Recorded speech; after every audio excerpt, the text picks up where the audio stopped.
Here are 10 life lessons I wish I knew sooner.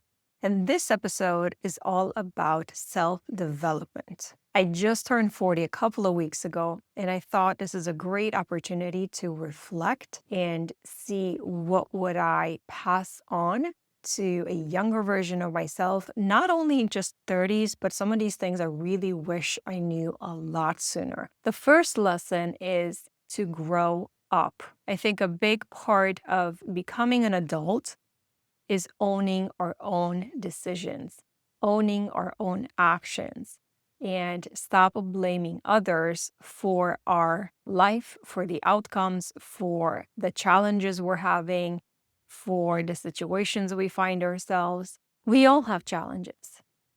And I think we don't talk about ownership enough. And I'm going to emphasize here specifically women. I'm here to tell you that no matter what challenge you have, there's something you can do about it. Every single challenge you have is an opportunity for you to reshape something in your life. So the question is not, how do I avoid it? The question is, how am I going to solve it? So this is really important to understand that you have to expect to fail. It's everywhere. It's going to happen on a daily basis. Something will fail. The challenge is to come up not just with a solution, but the best solution. So reshape your thinking, own your actions, no matter how miserable you think your situation is right now. My question to you is, what are you doing about it? And a lot of times that little solution comes unexpected. It does not cost a lot of money. It does not cost a lot of time. It's just making sure that you're removing the correct bottleneck from your problem. But make no mistake, you are in control of it. So take ownership, stop blaming someone else, and do something about it. If you haven't downloaded my free cheat sheet to learn more about what fashion trends are slowly being phased out this year, you can get your copy at womenofhighvalue.com/outdated25. Life lesson number 2 is be self-sufficient, and I cannot state this enough. As an adult, unless you are financially independent and driving your own finances, you cannot make any decision. Don't be at the mercy of others. Others could be your parents, could be your partner, could be your spouse, could be your roommate. It doesn't matter. The moment you're tied financially to someone else, the moment you're in a relationship where you cannot break away from because you are tied financially to them, it is very, very difficult and it creates obligations. You don't own you until you own your own decisions. And in order to start making your own decisions and stop being at the mercy of others, you need to have your own finances independent. So you need to have your own job, your own source of income. No matter how small, it matters. And then you will be able to make decisions that are not tied to any finances. And piggybacking on number 1, do not give away your power. You own your own decisions and you don't need permission from anyone else. I think that we are almost brainwashed in a way from our childhood to always ask for permission from our parents. And it's this mentality that I find it very difficult to break away from. We're almost fearful in a way of what the repercussions are, right? We are afraid of hurting someone's feelings. We're afraid of what their opinions might be. We're afraid of disappointing someone, of letting someone down their expectations. And so we're playing out all these scenarios in our minds, and it's sort of stopping us from making decisions because we're just in this constant waiting. You own your own life, you own your decisions. No one is coming to pay for anything in your life. So why would you give the power away to anyone else? They don't have a right to come and tell you what is and isn't and how you should or should not do things. And yeah, you're going to make mistakes. So what? That's expected. And at least they're your mistakes that you made, that you tried, and you have no regret over. We learn, we get up, and we move on. Moving on to the next point, spend time to learn your insecurities. This is a big one because most of us are not aware of what our insecurities are and how they affect us and how they affect others, how they affect our relationships, what we say, and how others use them against us. Once you identify them, it will make sense why you're making decisions the way you are. For me, for example, my insecurities are related to finances and food. I grew up in a less of desirable environment, and that's why I broke free. And I vowed to myself that I will not only never live like that again, but the family that I will have will never have to go through that type of challenge, right? So every decision that I make is deeply rooted to make sure that the finances are covered and that food, for example, we are never short of food. And I also really dislike wasting. The reason why it makes us vulnerable is that in the wrong hands, it could be used against you. You want to make sure that you take care of it yourself and you don't expose it. So look at insecurities as a wound. You don't show the world that you're injured. You don't show the world your weakness because that does not have a good outcome. In the wrong hands, they might know exactly how to hurt you back, right? But at the same time, you don't show the world your wounds so that you expect them to fix it, right? That's on you to do the work, reflect, learn and understand where it's coming from, and try to rationalize solutions for it. Spend time on discovering what makes you happy. When was the last time you did that? If right now I ask you to make a list of the 5 things or 3 things that make you really, really happy, I'm talking about activities, not necessarily purchases. Purchases don't count. What would they be? Would you even know what they are? This is so important because it is part of self-care. It is part of regenerating. It is part of filling up your own bucket of love and happiness. I think a lot of times we find ourselves sad, unhappy. I do it all the time. And we expect others to come and save us and make us happy. And so depending on who's next to us, we blame them. This is a very common problem with marriages and partnerships and relationships. So before you blame your spouse for your unhappiness, what are you doing to make yourself happy? Because I'll tell you this, if you are happy with yourself, most likely you're in a happy relationship as well. So reflect on that, make a list, and start taking action. I started doing activities for myself because they brought me joy. And some of them are related to a lot of creativity. I like baking. I like the outcome. It's so easy, right? And I took on the challenge every time my kids brought home something that they liked, like a dessert. I took on the challenge to let me YouTube it and make it myself. Let's make it together. So turning into this like little, went to cooking classes together with the kids. And I'm like, well, this is so easy to make a pizza. I can do that. So then I literally asked them for the recipe and then we replicated at home. So things like that.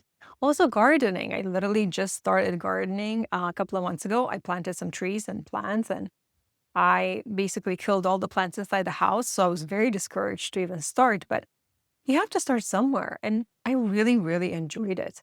I'm seeing buds come out and it is so joyful to see that I created something. And my channel is the same way. All of these small activities are part of what brings me joy for myself, not for anyone else, not to impress anyone else, not to make you look good, not to make you look interesting, but it's just because the process brings you joy. So think about that and come up with your own list and start doing them. Start filling up your own bucket of happiness. Which brings me to my next life lesson. Grow your value. I want you to start thinking about this mindset of value, high value. becoming a high value person. And this is literally exactly what my website is about, women of high value. And what it really means is improving your skill, getting better at something. And usually you want to start with major categories to improve your own life. And then you add to them. It's like a stack, right? It's a stack of skills. This is really important because it sort of grows from the prior points I was making about growing your own skills, about growing your own value, about being self-sufficient, being independent. So to give you an example of the major topics, for me, it started with personal finance, finding an income that was my own, and then growing that into a career was my first step. Then I started mapping out a future plan, 5 years, 10 years, retirement, right? And making sure that I get on that plan. All of this was done because I was interested in personal finance and budgeting. I always have been. And it has helped me manage my spending and really support the lifestyle that we have as a family of 5. So first it came to finance part. Then I want to say personal image, fashion. I've been a fashion enthusiast all my life. I always cared about how I looked and about dressing nicely and stylishly and elegant. And I think because it is such a big part of your image and how you communicate and how people treat you. So continue watching my channel on that, on styling tips, and comment below and let me know, what are you interested in? What do you think I can help you with and create videos on? I'm here to help you. Another aspect that I worked on was then my fitness, my body image, being healthy, being fit. I never really paid attention till I would say in the last couple of years, just because I started, aging and gaining weight. So if you want to know more about my fit lifestyle, my journey, and how I live every single day with the results that I have through intermittent fasting and losing so much weight and creating mass of muscle, I am sharing my story online. Go to womenofhighvalue.com/kickstartif. Then I went into the realm of career development. Just having a job hopping was not good enough for me. I've realized that being consistent in the same field is the growth path that I wanted for myself. And so I did a lot of research on that as well. And now I am at a point where I am senior in what I do. So that experience does add up. And you should absolutely take it seriously and take it into your own hands. And I want to give you a couple more examples of value-added activities that I've done. This channel, I knew nothing about filming or cameras or YouTube or social media for that matter. I don't have any personal social media accounts. Website developing, content creation, course creation, everything that you see, I have made. So from the website to the videos to the digital products to the course that I have, everything from production and editing, I had to learn. And now I feel like it's such an awesome skill that I know a lot of people think it's really cool to be a YouTuber. Growing that into a business has been my next skill to learn. Being an entrepreneur, being your own boss has always been my dream. Again, it's not easy, but you have to put in the work, the consistency, and then stick with it. Remember, you're adding value to yourself. You are becoming more valuable with every skill that you learn. And for example, public speaking was another one that sort of I gravitated towards from work because I had an established personal image and my branding was so on point that my team has chosen me as a public speaker. Additional bonus to this is when you become a valuable person, you will start attracting valuable people around you, which is super cool. And it will upgrade your life in ways that you cannot even imagine. So if you're looking for relationships, if you're looking for friendships, this is definitely the route you want to take. Next point that has been incredibly helpful to me is to have the learning mindset. Your brain creates new neurological pathways every single day based on what you're learning the prior day. First of all, you want to make sure you filter the right information. For that reason, reading and audiobooks are a game changer. Very, very important. Start listening to audiobooks when you're commuting, when you're exercising, when you're walking, no matter what you do. It's going to help you so much. The moment I discovered nonfiction, self-development, oh my goodness, my whole world changed because I'm so curious. The first thing I did was listen to all the major personal finance books. I love them. I'm such a nerd. You learn how to communicate. You learn how to talk to people. You learn so many different things. You are hands-on shaping your thought process, and you can do that based on what you listen to and what you read. I read about studies that say that your imagination, when you imagine things, when you relive through a movie or a book or a story, your brain thinks you are experiencing it as well. So to your brain is the same if you're imagining something or you're actually going through it in person. So knowing this, expose your brain to information that is helpful to you. You know, the fake it till you make it mentality that they talk about, this is exactly what that is. So if you're interested in a topic, learn about it, read about it. Your brain will process it. And then one day you will become that expert in that field. Remember, no one is born knowing this. We've all had to learn at some point. So start today, look into some self-help books on the topic that you're interested in developing and start. You can look amazing at any age. And I really do wish someone told me this a lot sooner. You know, we take our youth for granted and we complain about all our imperfections.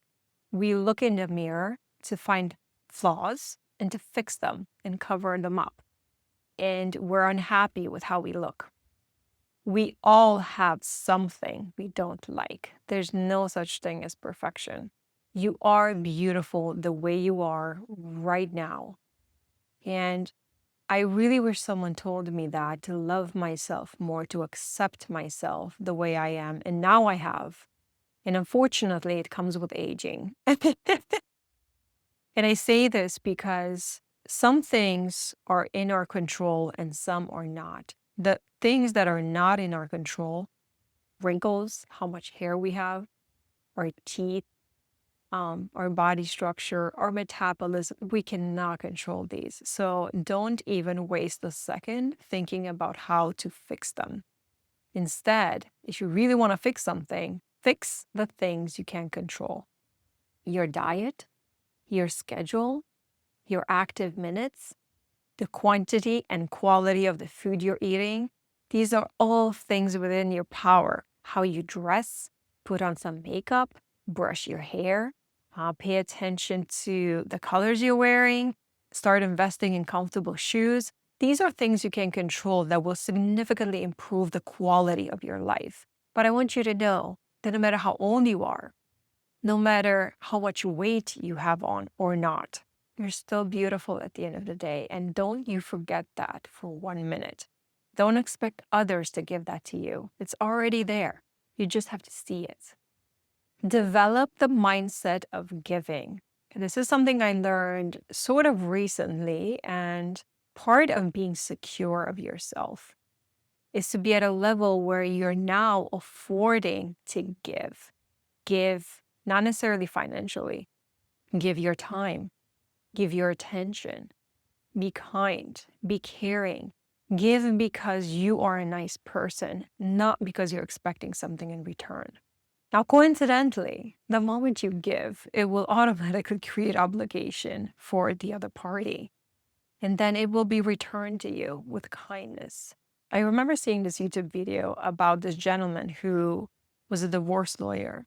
And he was talking about the lessons that he learned after thousands and thousands of cases of really bad, nasty divorces. One of the takeaways, which I really did relate to, was that at the end of the day, you want a partner who will be there, supportive. no matter how your day went, especially the bad days, and especially when you maybe are at fault. Maybe you did do something wrong. Maybe you could have done something better. It doesn't matter. Life is hard for all of us, and it's hard enough. I think we should make it easier for each other. Taking the first step of kindness has always, always brought back a positive attitude or a positive outcome. And my last point to this video is to prioritize self-care as soon as possible. Do care for yourself first. And self-care is more than, it's not just your face, it's your health, avoiding chemicals, avoiding processed foods, all of that boring stuff that everybody knows already. For me, it really is about my schedule, my time, my focus. If you are thinking that you don't have time to prioritize self-care, I challenge you to look at it differently. And a comparison I'm going to make to your finances. If you have all these spendings throughout the month and then you're thinking, I'm going to save whatever I have left at the end, that's never going to happen. Same thing happens with your time.